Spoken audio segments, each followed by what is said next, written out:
Okay, well, good morning, everyone. We've got a pretty good attendance so far, and I'm sure there will be people joining us as we move along, but I'd like to get started because some of this early material is introductory, and if you attended the P58 methodology, I apologize because some of this is a repeat. But today the focus is on the ASC 31 translation methodology. It is the work done by the SEONC Buildings Ratings Committee, and myself, Doug Hobart, and Steve Bono were all involved in the development of that 8-year effort. And so that's the focus of today's presentation. So as you probably are aware, the purpose of the rating system is to enhance our ability to communicate with our clients, architects, and the public about the performance of buildings, initially in earthquakes and to come in other natural hazards. And we've had this long-term issue that we know what we're delivering in terms of the performance of our buildings, but most of the public believe when they get a code-designed building, quote, they're getting an earthquake-proof building, and we know that's not the case. So the rating system is set up to solve that communication problem. It consists of essentially 3 dimensions and 5 thresholds, and the safety, damage or repair cost, and the recovery time. And Doug will spend a little bit of time on this because there are some differences between the SEONC definitions and those that were adopted by the USRC, and Doug will show you a comparison of how they differ and the decisions that were made to move forward with the SEONC methodology, despite it having some slightly different definitions. The other key issue, and Doug will get into this a little bit later, is the ratings are based, or the average performance for a single earthquake with ground shaking similar to that used for the design of new buildings, 10% and 50-year event, and Doug will talk about that as we go. So the key factor that we all need to be cognizant of is that this is not the big event, this is not the MCE, but because this is a method of communicating with our clients, it's our responsibility to indicate to them that this is not the maximum credible event that can happen for your site. So it's a way of opening up the discussion and hopefully talking about the range of performance that we would expect with them. And we know that the uncertainty differs for each of the 3 dimensions, and that Doug will talk about that as we move forward. So we have a lot of technical standards. We're basing the first 2 methodologies on the FEMA P58 methodology, and this one is focused on ASC 31. Doug and Steve will talk about that. We're moving to the 4113. That work is not yet complete. We have the rating system, which are the dimensions and definitions. And then we believe that different jurisdictions, corporations will use the rating system in different ways. There are two rating types: the verified rating, which is technically reviewed for every project, and the transaction rating, which is for a real estate transaction, 1 in every 7 projects that's technically reviewed, and that is limited to 3 stars in the 3 dimensions. The price of a rating, transaction rating, varies from $700 to a maximum of $1,200. And the verified rating is 5 cents a square foot with a minimum of $5,000 and a maximum of 25,000. Just by way of reference, a lead rating varies from 7,000 to 33,000. So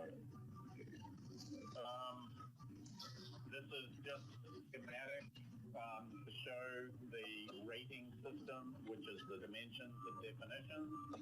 And then we have the different evaluation methodologies, which we hope to have FEMA 154 translation done in the next year. And then we hope to have other hazards, floods, hurricanes, and tornadoes being addressed down the line. So today the focus is on the ASCE 31 translation. The rating process, an owner needs to decide whether they want a transaction or a verified rating. They engage a certified rater. It's important on our portal we're going to have everyone that's certified listed, so an owner can go to that site to see who has been certified. The evaluation is performed and the CRP determines the preliminary rating with one of the two methodologies. That's then submitted to the USRC, and the process then differs for a transaction and a verified rating. For a transaction rating, the USRC staff will determine the completeness of the application and then issue the transaction rating.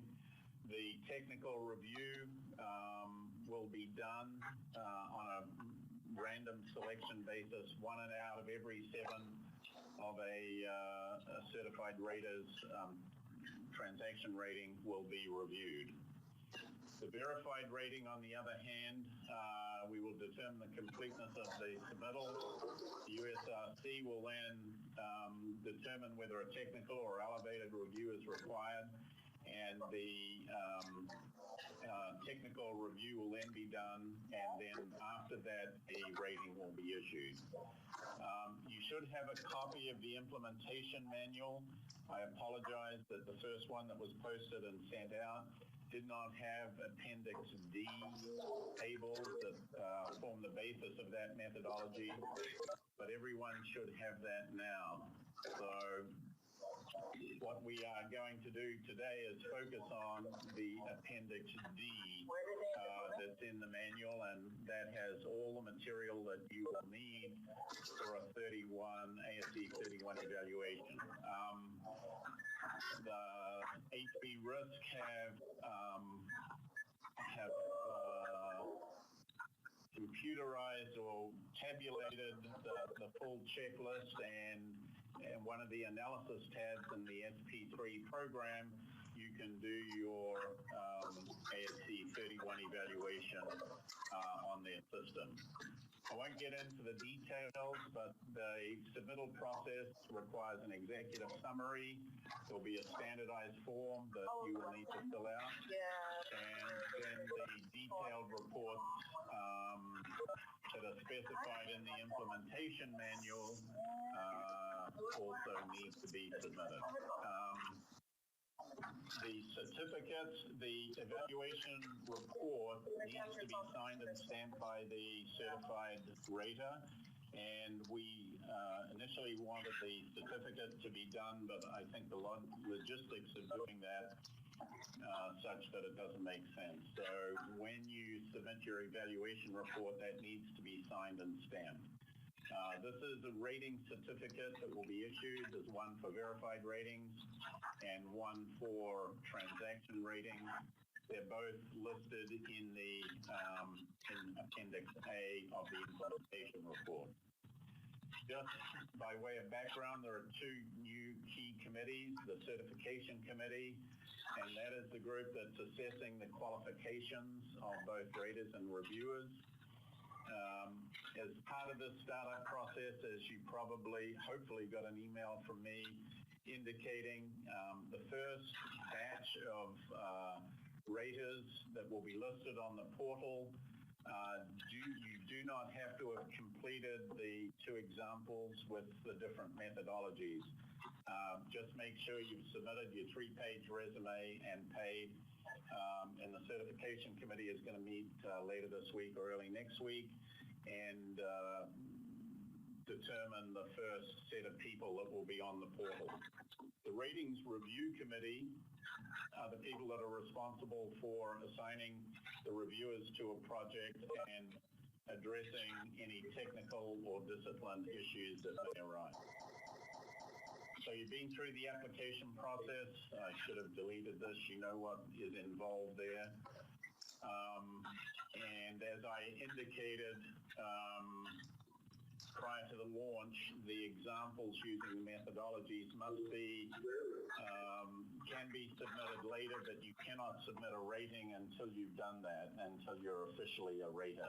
But in terms of being listed, all you have to do is submit your qualifications at this point. We are looking for new supporting memberships.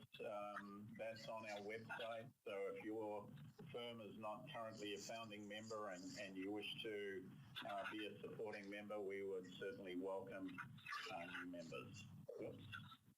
So at this point, I'm going to hand over to Doug Hobart, who was, like me, as an 8-year member of the SEONC Ratings Committee, and he's going to give you the background. We do wish to acknowledge that some of the slides that we're using, David Bonowitz, who is also a member of the committee, had developed those, and we have used some of them directly. Some of them have been modified. So, Doug, are you ready to take over?